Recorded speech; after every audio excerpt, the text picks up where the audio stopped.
Noah's Ark. It begins in a time before kings, before the letters on scrolls, before the sea had names. The world had bloomed with people, cities of stone rising from the soil, fires lit at dusk, voices echoing through valleys and markets. But something had gone wrong. Somewhere between progress and pride, kindness had faded.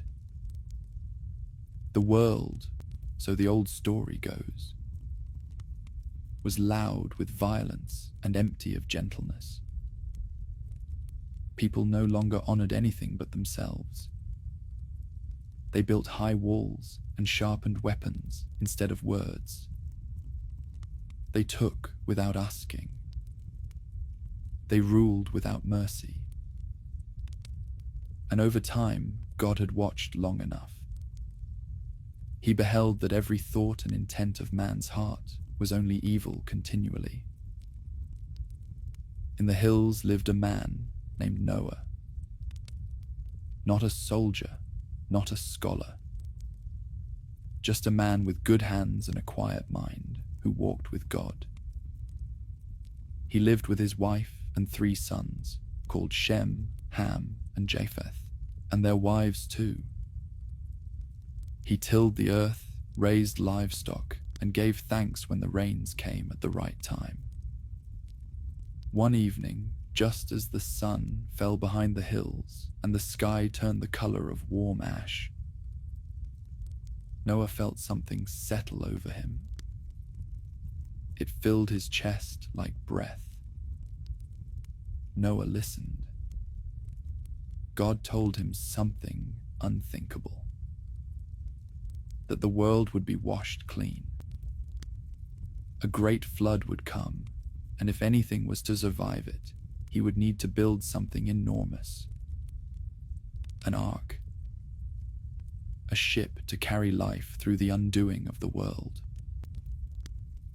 Noah rose with the dawn, and he worked.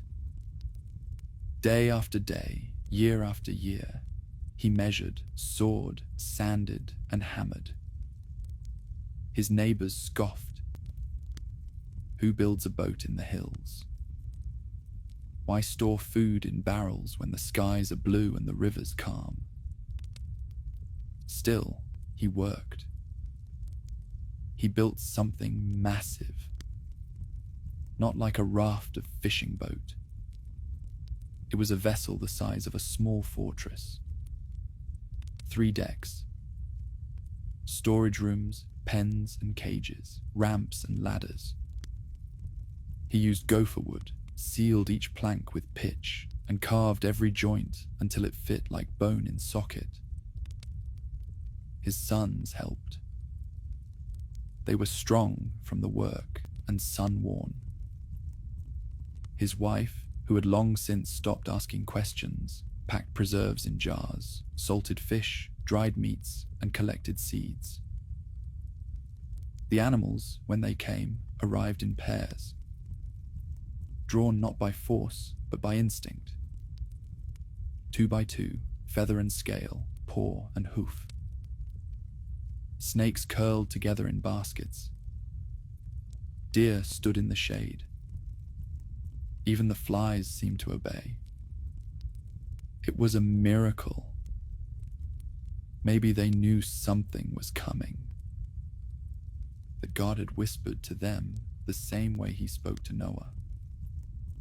When the ark was finished, the sky changed.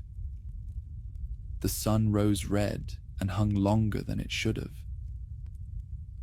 Then, in the evening, clouds began to gather. Dark, low clouds that crawled in from the horizon like bruises blooming across the sky. Noah took one last look at the earth he'd known. He led his family up the ramp and the animals followed. And the great door closed. And it came to pass after 7 days that the waters of the flood were upon the earth and the heavens broke open. Rain fell harder than any rain before, not just from above, but from below. Springs erupted from the ground, geysers spewing water that had slept beneath the earth for centuries. The rivers swelled, the valleys drowned. Hills vanished under rising tides. It wasn't a storm. It was an unraveling. Inside, the ark's wooden beams groaned under pressure, but it floated. They could hear the outside world for a time. And then, only water. And the waters prevailed upon the earth for 150 days. The rain finally stopped, but the world remained a sea. Nothing but grey water in every direction. Inside, the ark became a world of its own. The animals settled into routines. The lions slept. The monkeys chattered. The goats chewed on anything not nailed down. Time, in that great wooden belly, moved strangely. Then, one morning, Noah opened a hatch and let a raven fly. It circled and vanished. It never returned. So he tried a dove. The first time, it came back empty. The second time, she returned with an olive leaf in her beak. A single green promise that something had survived. The third time, she didn't return at all. That was when Noah knew the waters were abated.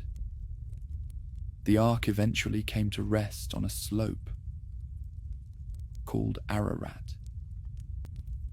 The water receded as the ground drank it in like thirst. Mountains emerged like old bones, while trees and grass dotted the land below. The great door opened, the animals blinked at the light, stretched their legs, and wandered back into the wild. Some stayed close. Others disappeared over hills. Noah stood on dry land again. Later, after they'd thanked the Lord, made a fire, roasted some meat, and heard the frogs again in the reeds. Something stretched across the sky. A band of color, arching from one end of the earth to the other. It was a rainbow. And Noah, aged and weathered, had done as God commanded, and he and his family were blessed. And the Lord promised Noah that he would not smite every living being again. And so, when the rainbow is seen in the sky, it is a reminder of the promise between God and all living things, that never again will the floodwaters cover the whole earth. The Prince of Egypt. Long ago, in the heart of Egypt, there was a kingdom of unimaginable wealth and power. Its cities rose from the desert like carved monuments, and its rulers believed they were just as eternal. But under all the marble and gold, in the mud pits and brickyards, a different life carried on. The Hebrew people were slaves, and their suffering was ignored. They worked under the whip, and they were given no rest. Fearing their growing numbers, the Pharaoh ordered that every Hebrew baby boy be cast into the Nile. And so it happened that one mother, desperate to save her son, hid her baby as long as she could, cradling him in the hush of her arms, whispering lullabies over the cries he was too young to understand. And when hiding became impossible, she did the only thing she could. She placed him in a woven basket, sealed it with tar, and let it drift into the water among the reeds. The baby was found by the daughter of Pharaoh, or by his wife, the queen, some say. She took pity on the child and chose to raise him as her own. She gave him the name Moses, which meant drawn from the water. And so Moses, a Hebrew by birth, was raised in the palace of Egypt. He grew up with every privilege. He slept beneath linen canopies, dined from golden plates, studied the stars and the laws of the gods. He was raised as a prince, alongside the pharaoh's son, Ramses. The two grew up like brothers, equal in mischief, reckless in youth, and fiercely loyal to one another. Ramses, burdened with expectation, was always trying to prove he was strong enough to follow in his father's footsteps. Moses, untethered by destiny, was playful and quick-witted. Living a life of ease he did not question yet. Time passed, as it always does. The palace remained a place of laughter and rivalry. But the walls that separated Moses from the world outside began to thin. A single moment changed everything. While walking through the city, Moses saw an Egyptian overseer beating a Hebrew slave. The sight struck something in him. The cruelty of it, the injustice. It felt personal in a way he could not explain. And when he intervened, he struck the overseer down. Overcome with confusion and guilt, Moses fled Egypt. He wandered through the desert, leaving behind the title, the robes, the world that had raised him. He came to a place called Midian, where he was taken in by a family of shepherds. There, he married a kind woman named Zipporah, the daughter of a shepherd priest named Jethro, and began a quiet life, far removed from the palace and his past. Years went by, and the desert became his home. But one day, while tending his flock near a mountain, Moses came across something unusual. A bush that was engulfed in flames but did not burn. As he approached, a voice called to him. It was not like the voices of kings or men, but something divine. The voice told him to remove his sandals, for he was standing on holy ground. It was the voice of God. God spoke to Moses and told him that the cries of the Hebrew people had been heard. Their suffering would no longer be ignored. Moses had been chosen to lead them to freedom. Though uncertain and afraid, he was told he would not go alone. Moses returned to Egypt, not as a prince, but as a messenger. He stood before Ramesses, who was now Pharaoh, and asked him to release the Hebrew people. The boyhood laughter they once shared had long since faded. In its place stood two men with history between them. One who ruled a kingdom, and one who came with a message that could undo it. Ramesses refused. Egypt's power, he said, was built upon their labor. Letting them go would be weakness. When words failed, signs were given. The Nile turned to blood. Frogs filled the streets. Darkness covered the land. Plague after plague followed, each one a warning. Still, Ramesses would not let the people go. It was not until the final plague, the death of the firstborn, that the Pharaoh relented. Moses had warned him, begged him to listen. But it was only after great loss that Ramesses gave the command to release the Hebrews. The people left quickly, their belongings tied in cloth, their hearts full of fear and hope. For the first time in generations, they were free. But freedom was not given easily.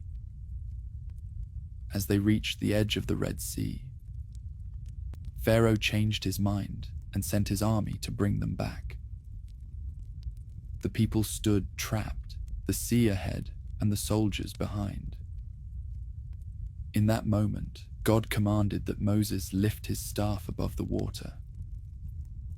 A wind rose and the waters pulled apart, forming a path through the sea like two walls of water rising high on either side. The people crossed safely. When Pharaoh's army tried to follow, the waters returned and the threat was gone. The Hebrews stood on the other side, soaked in salt air, the sea behind them and the wilderness ahead. Moses would guide them through hardship and doubt, through hunger and wandering, through years of travel. He would speak to them of laws and justice, of patience and trust. He would not lead them all the way to the promised land, but he would lead them far enough to believe it was real. And the people remembered the man who once walked among kings and chose instead to walk with those who had no voice. That is the story of Moses. David and Goliath. Our story begins with a prayer, long before a crown or a battlefield or even a boy named David. It begins with Hannah, a woman in anguish. She could bear no children, and in her sorrow, she poured her heart out to God at the tabernacle in Shiloh. The priest Eli, mistaking her whispering for drunkenness, rebuked her. But she replied, "I have been pouring out my soul before the Lord." God heard her, and soon she gave birth to a son, Samuel. She kept her promise. When the boy was weaned, she brought him to serve at the tabernacle. Samuel grew up in the presence of God and in time became a prophet, one of the most important in Israel's history. A man who heard the voice of the Lord in a day when visions were rare. He was the last judge before the time of kings, a man who would anoint both Saul and David. Saul had once been chosen to rule. He looked the part, tall, commanding, a man the people admired. But he was disobedient. God gave him clear instructions, and Saul only followed halfway. So the Lord rejected him as king. Samuel grieved deeply, but the Lord said to him, "How long will you grieve over Saul, since I have rejected him from being king over Israel?" God had chosen another, a new king, not yet crowned. Samuel was sent to Bethlehem, to the house of a man named Jesse. There he was told to anoint one of Jesse's sons. The prophet arrived under the guise of offering a sacrifice. Jesse brought forth 7 of his sons, one by one, each more impressive than the last. But God said no to all of them. And the Lord reminded Samuel, "For the Lord sees not as man sees. Man looks on the outward appearance, but the Lord looks on the heart." Finally, Samuel asked, "Are all your sons here?" Jesse admitted there was one more. the youngest, out in the fields, watching the sheep. David was brought in. He was ruddy, with bright eyes, a boy who smelled of pasture. But when Samuel saw him, the Lord said, "Arise, anoint him, for this is he." Samuel poured oil on his head, and the Spirit of the Lord rushed upon David from that day forward. The brothers watched in silence. No throne, no grand proclamation. Just a moment, and a boy quietly chosen by God. Then David went back to the sheep, anointed, but not yet king. Some time later, war came again. The Philistines gathered on one hill, Israel on another, with a valley between. And from the Philistine side stepped a man so large he barely seemed real. Goliath of Gath, nearly 10 feet tall, clad in heavy bronze, with a spear like a tree trunk. For 40 days, Goliath came forward and mocked Israel. "Choose a man for yourselves, and let him come down to me," he roared. Not one answered. David wasn't a soldier. He was a delivery boy, sent by his father to bring food to his brothers at the front. But when he heard Goliath, something in him burned. "Who is this Philistine," he said, "that he should defy the armies of the living God?" He volunteered to fight. King Saul laughed at the idea, but David recounted how he'd killed lions and bears while protecting his sheep. "The Lord who delivered me from the paw of the lion and from the paw of the bear," he said, "will deliver me from the hand of this Philistine." He refused the king's armor. It didn't suit him. Instead, he chose a sling, a staff, and 5 smooth stones from a nearby brook. As he approached, Goliath saw only a boy and scoffed. "Am I a dog that you come to me with sticks?" But David stood firm. "You come to me with a sword and with a spear, but I come to you in the name of the Lord of hosts." He ran toward the giant, slung a stone, and struck Goliath right between the eyes. The giant staggered and fell. David stood over him, pulled Goliath's own sword from its sheath, and ended it. It was a moment that changed everything. David became a legend overnight. The people sang, "Saul has struck down his thousands, and David his 10,000s. A song that would follow him, and one that Saul would never forget. David's victory over Goliath made him a hero in the eyes of the people, but a threat in the eyes of King Saul. At first, Saul welcomed him. David played music to soothe the king's torment. He became a warrior in Saul's army, married his daughter Michal, and formed a deep bond with Jonathan, Saul's son. Scripture says, "The soul of Jonathan was knit to the soul of David, and Jonathan loved him as his own soul." But Saul grew jealous. Enraged by the people's praise of David, Saul has struck down his thousands, and David his 10,000s. The king began to unravel. Twice he tried to pin David to the wall with a spear. Twice David escaped,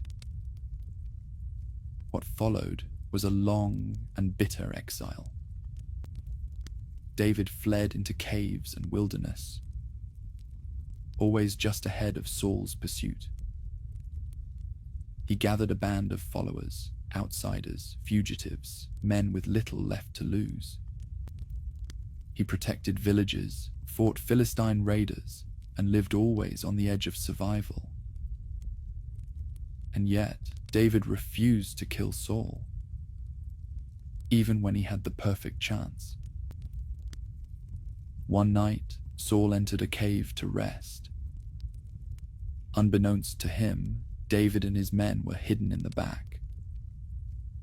David crept forward and cut off a piece of Saul's robe, but spared his life.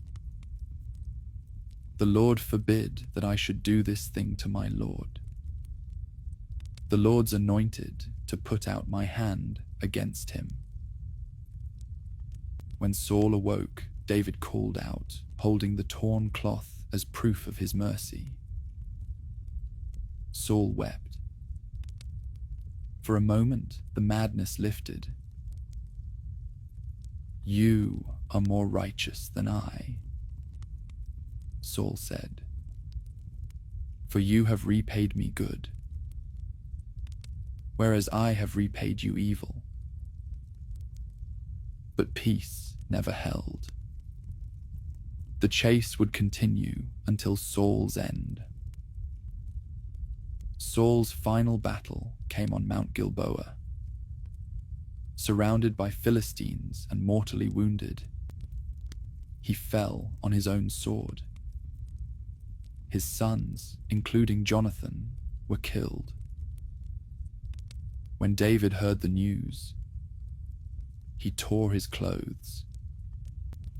He fasted, and then he sang a lament. "How the mighty have fallen. I am distressed for you, my brother Jonathan. Very pleasant have you been to me. Your love to me was extraordinary." David did not rush to the throne. Instead, he waited. Judah crowned him king first, but the rest of Israel still followed Saul's surviving son, Ishbosheth. The nation fractured. Years passed. Skirmishes, political tensions, assassinations.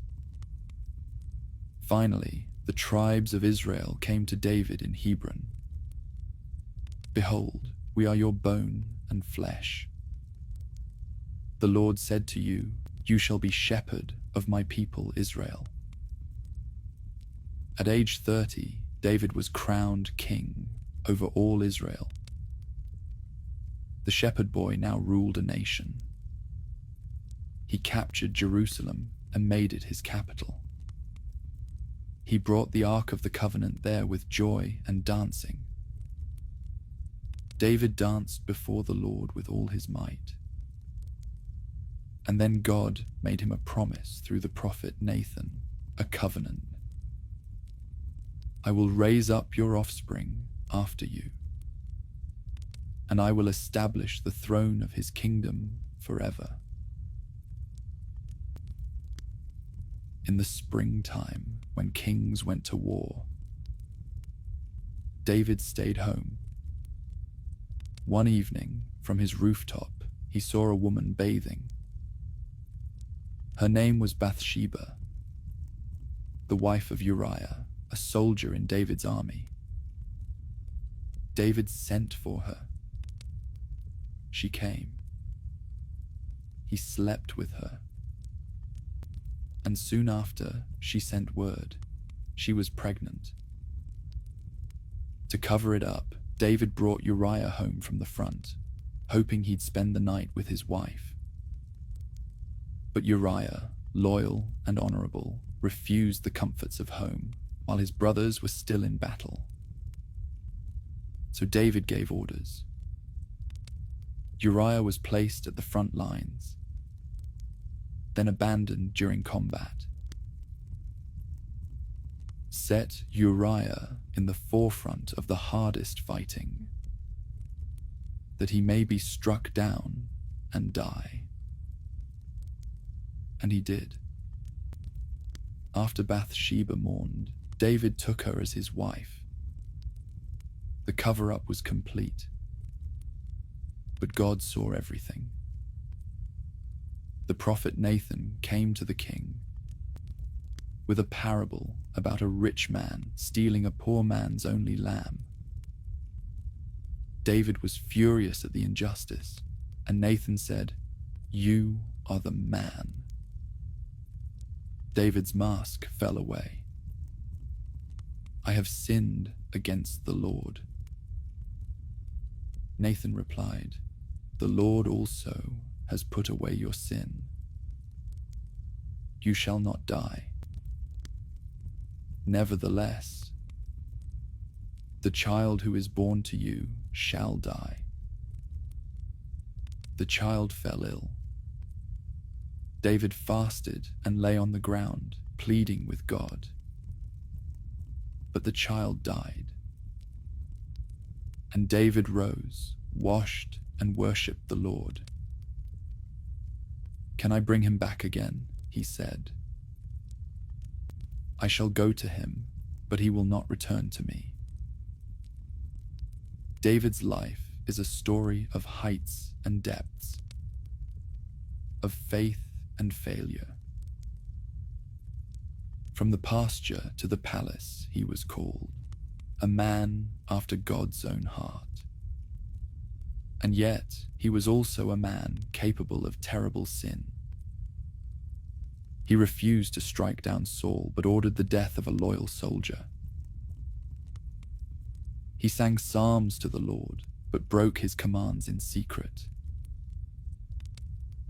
He united a kingdom and then watched it fracture under the weight of his own mistakes. What makes David remarkable is not perfection. It's what he did after he fell. He confessed. He repented. He never claimed innocence, and though the consequences of his actions shaped the rest of his reign, he never walked away from God. His psalms would echo through generations, and from his line, through a long and broken history, would one day come a king who would not fall. Daniel and the Lion's Den. Our story begins in exile. Not in Jerusalem, not in freedom, but in the glittering, ruthless empire of Babylon. It begins with a boy named Daniel. A boy taken from his homeland, along with the best and brightest of Israel's youth. They were captives, chosen not for chains, but for court service, trained in the language and customs of their conquerors, renamed, re-educated, reshaped. But Daniel remembered who he was. He was offered the king's food and wine, a symbol of status and assimilation. But Daniel resolved in his heart not to defile himself. He asked for vegetables and water instead. It could have been taken as insult. It could have meant punishment. But God gave him favor. And 10 days later, Daniel and his friends looked healthier than anyone else at the table. So they were allowed to continue. Time passed. Nebuchadnezzar, the great king of Babylon, had a dream. One that disturbed him deeply. He demanded an interpretation, but wouldn't reveal the dream itself. Not even his magicians, enchanters, or wise men could help. He ordered them all to be killed. Daniel heard of the decree and responded, not with panic, but with prayer. That night, the mystery was revealed to him in a vision. and Daniel praised the God of heaven. He was brought before the king. No wise man, enchanter, magician, or astrologer can show the king the mystery, Daniel said. But there is a God in heaven who reveals mysteries. And he told the dream. A towering statue made of gold, silver, bronze, iron, and clay, struck by a stone not cut by human hands, that crushed it to dust. The statue was gone, but the stone grew into a mountain and filled the earth. It was a vision of kingdoms, of Babylon's rise and its fall, of God's rule, eternal and unshakable. Nebuchadnezzar fell on his face. He promoted Daniel and made him ruler over the province of Babylon. And at Daniel's request, his 3 friends, Hananiah, Mishael, and Azariah, were appointed administrators. Later, the king built a statue of gold. This time, not a vision, but an idol, 90 feet tall. And he commanded all to bow before it when the music played.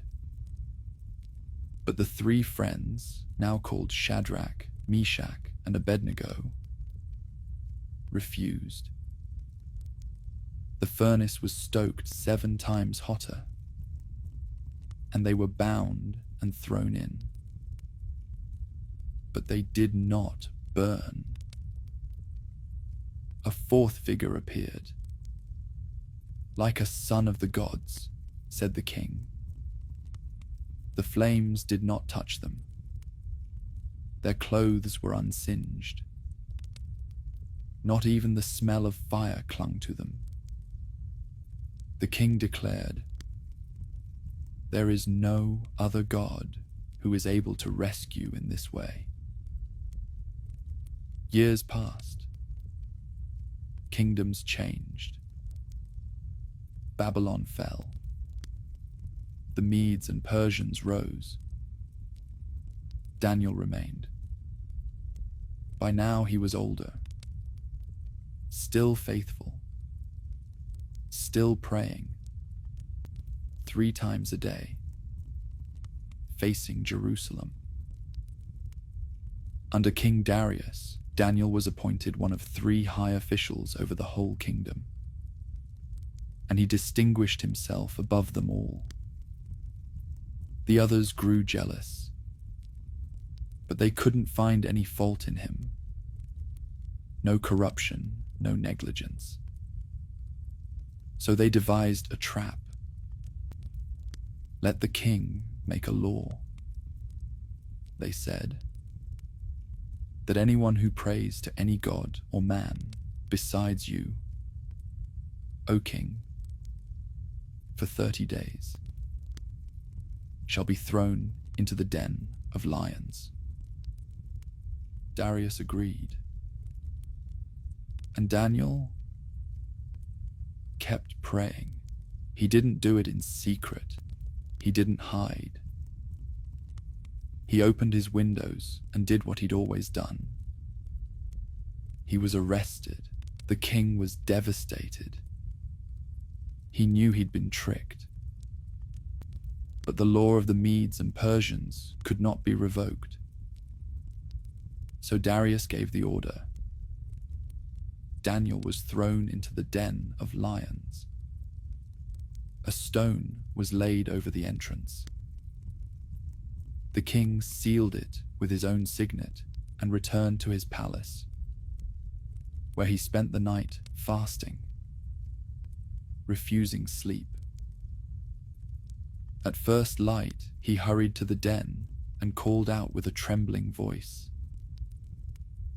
"O Daniel, servant of the living God, has your God, whom you serve continually, been able to deliver you from the lions?"